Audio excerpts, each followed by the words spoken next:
All right, let's solve these literal equations. Solve for little t. So I need to solve for little t. First thing I'm going to do is add the two r's. Get that out of there. Let's start dealing with just having t on one side, even if it still has a 5 multiplied by it. So at this point, when I have 5t, to get t alone, I'm going to divide everything by 5. T is equal to 25 plus 2r all over 5. You could simplify your division by 5 and write this as 5 plus 2r over 5. 25 divided by 5 gives me this. 2/5 r remains. Number 8, solve for C. C's pretty buried in there. It's all the way up in the sum of this big top, this fraction with a big long top. I'm going to start again by multiplying both sides by 4 to get it out of there. 4a is going to be equal to a plus b plus c plus d. And actually, now I see it's not as complicated as I might have thought. I need to subtract away the a. I need to subtract away the b, subtract away the d. They're not like terms, so I'm just going to line them up there. 4a minus b minus d leaves me with c alone on the right-hand side. Number 9, got a nice little factoring to think about in number 9. I know with our work in quadratics that factoring by undoing distributive has been something that's been making some of you scratch your head a little bit. I want to solve for capital R, and I see capital R in both of these terms. So what I'm going to do is undo the division property, factor. I'm going to factor out capital R, and then think about what would I have to do to get back to how I started here. R times what would give me R? That would just be 1.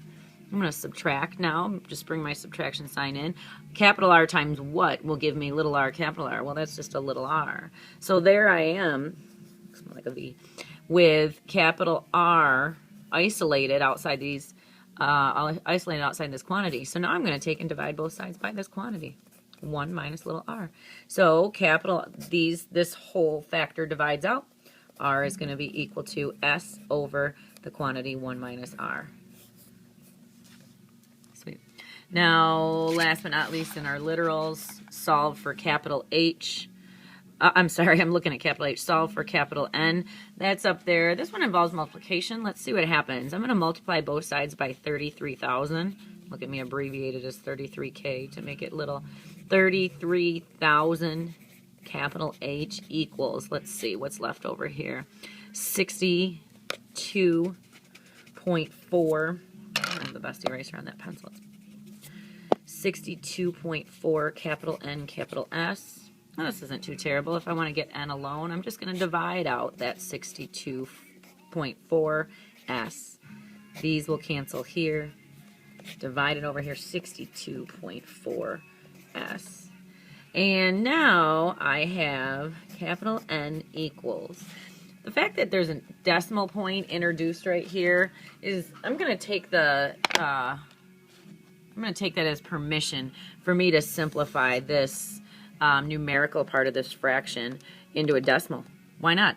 33,000 divided by 62.4. And again, and I don't like seeing decimals in fractions anyhow. We need to do something about this. So I'm actually gonna, there we go. I'm gonna turn that into approximately, and I'm doing that because as I look at it, it's about 528.8. Let's stop at the hundredths place. And I'm gonna multiply that by H over S. So there's my solving for capital N. Again, it's my intention that as you use my videos, you pause them, take time, watch them again and again. I work really quickly with the expectation that you can take time with it at home. Good luck.